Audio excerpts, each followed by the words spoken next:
ചാർട്ടിൽ പ്രൈസ് ഒരു സ്ഥലത്ത് ഗ്യാപ്പ് ഇട്ട് വേഗത്തിൽ മൂവ് ചെയ്യുന്നത് കണ്ടിട്ടുണ്ടോ? അതാണ് ഫെയർ വാല്യൂ ഗ്യാപ്പ്. എന്താണ് ഫെയർ വാല്യൂ ഗ്യാപ്പ്?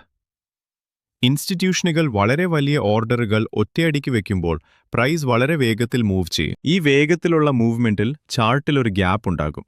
ഇതാണ് ഫെയർ വാല്യൂ ഗ്യാപ്പ്, ചുരുക്കത്തിൽ FVG. ഇതെങ്ങനെ കണ്ടെത്താം? 3 കാൻഡിലുകൾ നോക്കുക. നടുവിലെ കാൻഡിൽ വളരെ വലുതായിരിക്കും. ഒന്നാമത്തെ കാൻഡിലിന്റെ വിക്കും മൂന്നാമത്തെ കാൻഡിലിന്റെ വിക്കും തമ്മിൽ ഒരു സ്പേസ് ഉണ്ടാകും. ആ സ്പേസ് ആണ് ഫെയർ വാല്യൂ ഗ്യാപ്പ്. എന്തുകൊണ്ടിത് പ്രധാനം? മാർക്കറ്റിന് ഈ ഗ്യാപ്പ് ഒരു ഇംബാലൻസ് ആണ്. പ്രൈസ് പലപ്പോഴും തിരിച്ചു വന്ന് ഈ ഗ്യാപ്പ് ഫിൽ ചെയ്യും. അതിനുശേഷം വീണ്ടും അതേ ദിശയിൽ മൂവ് ചെയ്യാൻ സാധ്യത കൂടുതലാണ്. അതുകൊണ്ട് സ്മാർട്ട് മണി ട്രേഡേഴ്സ് ഈ ഗ്യാപ്പ് ഒരു എൻട്രി സോണായി ഉപയോഗിക്കുന്നു. പക്ഷെ ഓർക്കുക, FVG മാത്രം നോക്കി ട്രേഡ് ചെയ്യരുത്. ഓർഡർ ബ്ലോക്കും മാർക്കറ്റ് സ്ട്രക്ചറും കൂടി കൺഫേം ചെയ്യണം. ഇതാ ഒരു ചെറിയ സമ്മറി. FVG എന്നാൽ വേഗത്തിലുള്ള നീക്കത്തിലൂടെ ഉണ്ടായ ഗ്യാപ്പ്, കാരണം വലിയ ഓർഡറുകൾ. ഉപയോഗം എൻട്രി സോൺ. ട്രേഡിംഗ് പ്രാക്ടിക്കലായി പഠിക്കാൻ ആഗ്രഹമുണ്ടെങ്കിൽ ബയോയിലെ വാട്സാപ്പ് ലിങ്കിൽ മെസ്സേജ് ചെയ്യൂ. ഞങ്ങളുടെ ടീം നിങ്ങളെ സഹായിക്കും. ഇതുപോലെ കൂടുതൽ പഠിക്കാൻ ചാനൽ സബ്സ്ക്രൈബ് ചെയ്യൂ.